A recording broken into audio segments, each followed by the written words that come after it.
나는 한 가지 흥미로운 주제에 대해 이야기하고자 한다. 대한민국에서 진상이라고 불리는 사람들의 대부분은 여자라는 이야기를 들어본 적이 있는가? 이 주제를 들으면 아마도 많은 사람들이 고개를 끄덕이며 공감할지도 모른다. 나는 다양한 데이터를 통해 이 이야기를 풀어보고자 한다. 우선 내가 아는 32살의 한 여자 사장이 있다. 그녀는 말하길 대한민국에서 진상의 80에서 90%는 여자라고 주장한다. 그녀는 이 주장을 단순히 느낌이나 편견으로 하는 것이 아니라 자신이 겪은 다채로운 경험을 바탕으로 한다. 배달 사업을 운영하면서 그녀가 마주한 여자 고객들의 키싸움, 특히 시간이 조금만 지체되었을 때의 반응은 정말이지 특별하다. 예를 들어 배달이 늦었다고 했을 때 여자 고객들은 인상을 팍 쓰며 한마디라도 더 하려 한다. 반면 남자 고객들은 불만을 표시하더라도 알겠습니다 라고 말하며 금세 넘어간다. 이 현상은 단순한 기분 탓일까? 아니다. 다른 사례들도 살펴보자.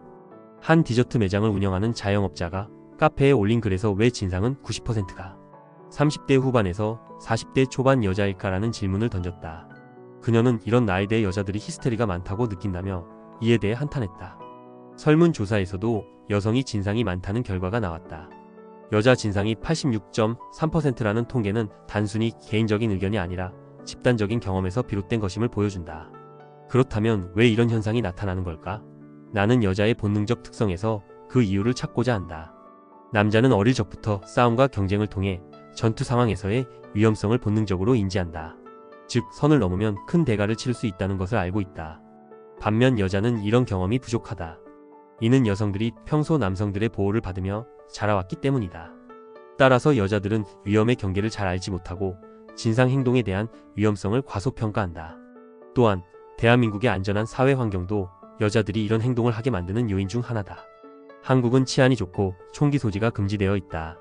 게다가 CCTV가 많아 모든 행동이 기록된다. 이러한 안전망 속에서 여자들은 자신이 진상을 부려도 큰 대가를 치르지 않을 것이라고 생각한다. 실제로 최홍만 씨가 겪었던 사건을 보면 한 여대생이 그의 옷을 잡아당기고 귀찮게 굴었다는 이야기가 있다. 그녀는 자신의 행동이 큰 문제가 될 것이라고 생각하지 않았던 것이다. 최홍만 씨의 체격을 보면 그에게 대드는 것이 얼마나 무모한 일인지 알 수 있는데도 말이다. 또 다른 예로 스탠딩 코미디언의 이야기가 떠오른다. 남자는 선이 있다는 것을 알고 그 선을 넘으면 큰일 난다는 사실을 본능적으로 안다. 그러나 여자는 선이 없다고 느끼며 진상 행동을 이어간다. 그 이유는 여자들은 처맞을 일이 없기 때문이다. 처맞아 본 경험이 없다 보니 겁대가리가 없어지고 그 결과 사회적 갈등을 일으킬 가능성이 높아진다. 결론적으로 여자는 자신들이 공생하기에 좋은 존재가 아니며 희생해야 하는 존재라는 것을 알고 있다. 따라서 남성성이 잘 갖춰진 곳에서 남자에게 의지하며 살아야 한다. 그렇게 해야만 그들의 도끼가 중화되고 사회에 잘 융화될 수 있다. 이것이 바로 사회가 안정되고 모두가 조화롭게 살아가는 길이 아닐까 싶다.